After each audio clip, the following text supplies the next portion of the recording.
ओशो विज्ञान भैरव तंत्र के 112 वेज ऑफ एनलाइटनमेंट का समर्थन करते थे क्या? उनमें से किसी एक को फॉलो करने से मोक्ष अचीव हो सकता है क्या? भाई आप शायद नए हो, मैंने बताया ना मेरे पास तो उसकी बुक है, मैंने पढ़ा भी था, अभी भी तो लास्ट वीडियो में दिखाया था ये 112 वेज ऑफ एनलाइटनमेंट, भैरव विज्ञान भैरव तंत्र। ओशो का नहीं है वो शिव जी का है। ओशो एक ऐसे जैसे कोई भी किताब होती है उसको अलग अलग राइटर पढ़ते और अपने विचार देते, वैसा है वो।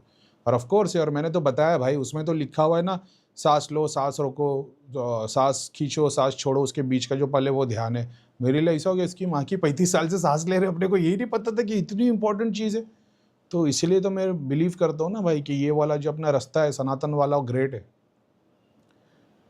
तो उसमें ऐसी बहुत सारी टेक्निक थी, तो वो मैंने अलग से नहीं करने की, मैंने तो ध्यान जाप करता था, बहुत सारी चीज़ें अचीव कर। जब बुक पढ़ा तो मैंने वो चीज़ को समझा है कि भाई तुम सांस लेते हो सांस छोड़ते हो, सांस लेते हो सांस छोड़ते हो। एक टाइम ऐसा आता है कि तुम्हारी सांस छोटी सी रह जाती है और जो अंदर का जो वो थमना है वो थमने का ड्यूरेशन लंबा होता जाता है।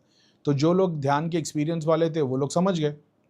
एग्जाम्पल लो, मैं 2 सेकंड के लिए सांस ले रहा हूँ, 1 सेकंड के लिए रुकता हूँ और फिर 2 सेकंड के लिए सांस छोड़ देता हूँ।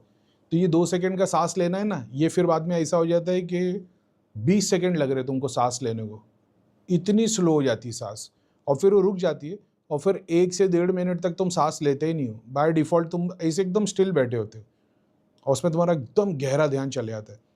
और 1 से 1.5 मिनट के बाद फिर तुम सांस छोड़ते हो तो वो 10 से 15 सेकंड तक बहुत स्लो स्लो जाती है। ये कोशिश नहीं करते हो, ये बाय डिफ़ॉल्ट होता है। समझ रहे हो?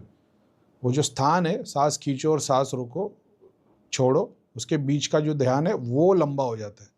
तो मैंने अपने ओल्ड वीडियोस में एक्सप्लेन किया, वैसे अलग अलग स्टेज है उसके, वो भी मैंने एक्सप्लेन किया जो मैंने एक्सपीरियंस किए थे कि यार ऐसा ऐसा होने लग गया था। इसलिए तो बोला वो बुक पढ़ता हूँ तो मेरे को ऐसा लगता है कि मतलब फर्स्ट सेकंड स्टैंडर्ड की है।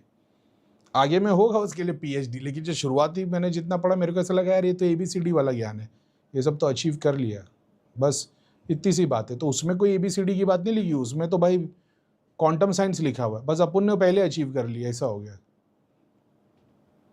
जैसे आम चख लिया, बाद में किसी ने बताया मीठा एक टेस्ट होता है, ऐसा तो अपन ने पहले ही चख लिए थे।